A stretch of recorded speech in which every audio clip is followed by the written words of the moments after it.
Welcome to RK மெனுகார்ட். என்ன சாப்பாடுன்னு வாங்க பார்க்கலாம். சுட சுட சோறு, சிக்கன் குழம்பு, ஆவி பறக்கு இருக்குங்க, கீரை குழம்பு,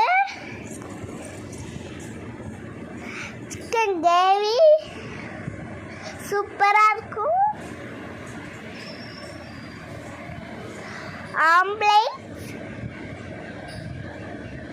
ரசம்,